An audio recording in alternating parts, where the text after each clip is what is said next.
ঢকুৱাখানা বেংগলী সাংস্কৃতিক সংঘৰ বিষয়ববীয়াসকলৰ সংবাদমেল। ভুৱা প্ৰচাৰে বোকাত মিছা কথা ক'লে ঢকুৱাখানাৰ এখন পূজা সমিতিয়ে। এই বস্তুটো সম্পূৰ্ণ তেওঁ বোকাত মিছা কথা কৈছে। 54 বছৰ পূজা পতা নাই তেওঁলোকে 54 বছৰ পূজা পাতিছো বুলি কৈছে, কিন্তু তেওঁলোকে 54 বছৰ পূজাখন পতা হোৱা নাই বাৰু। আমাৰ পূজাখন অতি পুৰণি, কালী মন্দিৰ পূজা 52 বছৰ হৈছে। আমাৰ যিটো কালী মন্দিৰত আমি পূজা পাতিছিলোঁ সেইখন পূজা আমাৰ অতি পুৰণি পূজা, আৰু সেই পূজাখন আমাৰ 52 বছৰে হৈছে।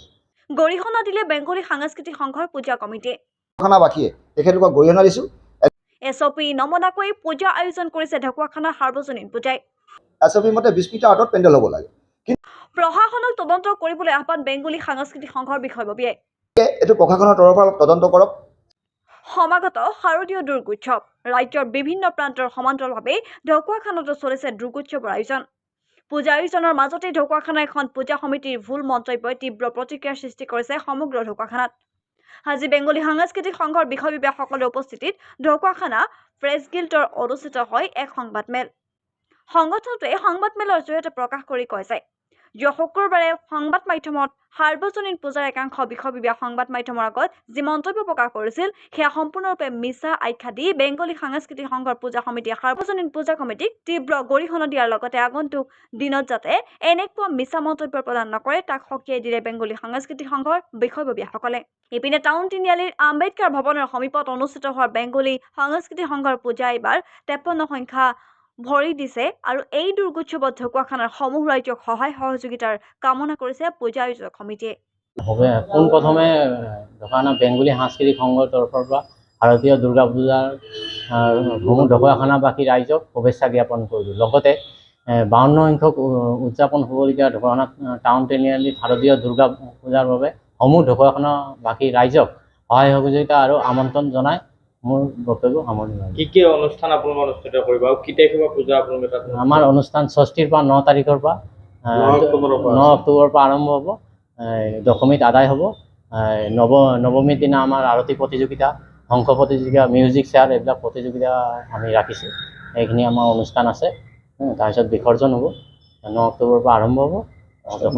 অষ্টমীৰ দিনা আমাৰ অষ্টমীৰ দিনাও কিছু অনুষ্ঠান আছে, আৰতি প্ৰতিযোগিতা হ'ব। এইখিনি অনুষ্ঠান আমাৰ বেংগলী সাংস্কৃতিক সংঘৰ উদযাপন কৰা পূজাত আমি কাৰ্যসূচী ৰাখিছোঁ। আজি 2 এদিন আগত আমাৰ মানে ঢকুৱাখানা আমাৰ যিটো ঢকুৱাখানাত তেওঁলোকে 54 বছৰ পূজা পাতিছোঁ বুলি কৈছে, কিন্তু তেওঁলোকে 54 বছৰ পূজাখন পতা হোৱা নাই বাৰু। আমাৰ যিটো কালী মন্দিৰত আমি পূজা পাতিছিলোঁ সেইখন পূজা আমাৰ অতি পুৰণি পূজা, আৰু সেই পূজাখন আমাৰ 52 বছৰে হৈছে। গতিকে তেওঁলোকে কৈছে যে 54 বছৰত আমাৰ 54 বছৰ পূজাখন হৈছে, কিন্তু এই বস্তুটো সম্পূৰ্ণ তেওঁ বোকাত মিছা কথা কৈছে। আৰু তেখেতলোকক আমি মানে এই বস্তুটো কিন্তু আমি একচেপ্ট নকৰোঁ যে তেখেতলোকে যে এই পূজাখন 54 বছৰ বুলি কোৱাৰ কাৰণে এইটো আমি সমূহ ঢকুৱাখানাবাসীয়ে তেখেতলোকক গৰিহণা দিছোঁ। এনেকুৱা মানে যাতে তেওঁলোকে ভুৱা প্ৰচাৰবিলাক নকৰে, ভুৱা প্ৰচাৰ নচলায়, সেইটো কাৰণে তেখেতলোকক আমি গৰিহণা দিছোঁ। আৰু ইয়াৰ মাজতে মোৰ এটা ক'বলগীয়া আছে, মানে আমাৰ তাৰমানে সেইদিনা আমি SOPত গৈছিলোঁ। SOPত যাওঁতে আমি তাত গম পালোঁ যে আপোনাৰ যিটো ৰাজহুৱা পথ আবদ্ধ কৰি কোনো পেণ্ডেল বনাব নোৱাৰে। আৰু আপোনাৰ যিটো আমাৰ 11,000ৰ যিটো ৱায়াৰ, 11,000ৰ ৱায়াৰৰ পৰা 20 মিটাৰ আঁতৰত SOP মতে 20 মিটাৰ আঁতৰত পেণ্ডেল হ'ব লাগে।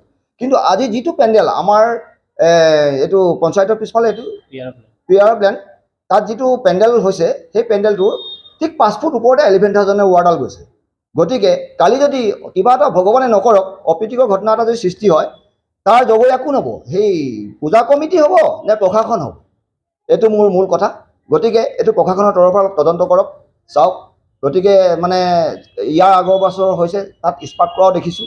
গতিকে পূজাখন আমি পূজাৰ বিৰোধ কৰা নাই, কিন্তু পূজাখন মানে আমি সনাতন মতৰ মানুহ, আমি চবেই মিলিজুলি পূজাখন পাতিছোঁ, ঠিকে আছে। পূজাখন তেওঁলোককো মোৰ ফালৰ পৰা শুভেচ্ছা দিছোঁ, যাতে তেওঁলোকৰ পূজাখনো মই হাৰ্দিক শুভেচ্ছা জনাইছোঁ যে তেওঁলোকৰ পূজাখনো খুব সুন্দৰভাৱে হওক, আমাতকৈ যাতে ভালকৈ কৰিব পাৰে।